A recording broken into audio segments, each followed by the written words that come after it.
Hey, everybody, this is Joe Joseph, and this is the DailySheeple.com's news shot. Let's go to Reuters, where they have an exclusive, they say.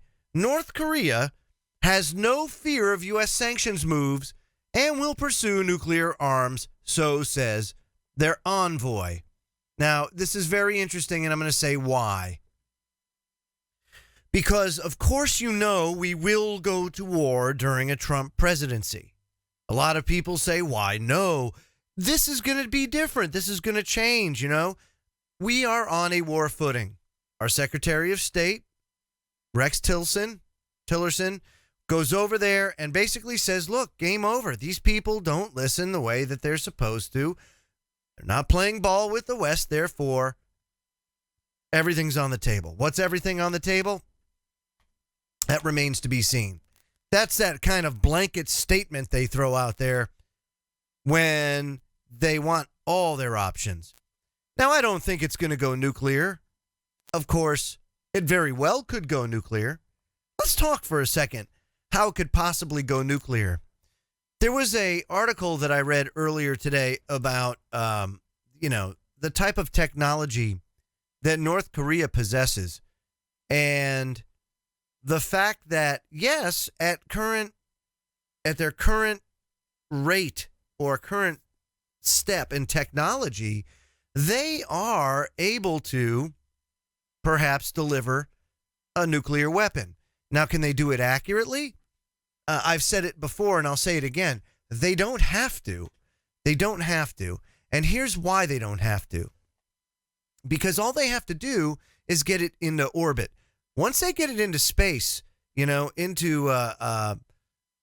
space, into low Earth orbit, then they can get it over the United States, and then boom, they detonate it, and you have an EMP that takes out a large portion of the United States as far as all your electronics. Of course, we're so heavily dependent on electronic gadgetry. A lot of that will be, it'll pop due to the EMP pulse. Now, some things are hardened against EMP. Unfortunately, the important things are not, like the electrical grid. And, for a paltry $2 billion, they could harden the electrical grid to EMP. But again, we spend trillions of dollars each year on our wars. Speaking of wars, again, let's take a look at some past presidents and some of the things that they got into, saying that, hey, we're coming in, we're going to make change. President Reagan. Of course, you had the Iran-Contra stuff going on. We had Grenada. So you had some actions there. Then you had George H.W. Bush. Of course, we have Iraq. And then you have Bill Clinton, who, used the Tomahawks, and he went into Bosnia, tomahawked Africa. More military action. George W. Bush has 9/11 and basically the blank check to go into Afghanistan and Iraq, and the war on terror is born.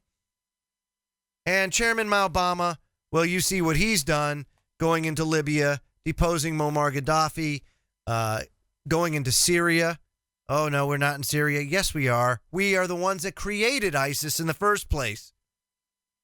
You have Israel that is deeply involved in this war on terror. So there is a lot of things going on. Trump's not going to change anything. If anything, we're going to war.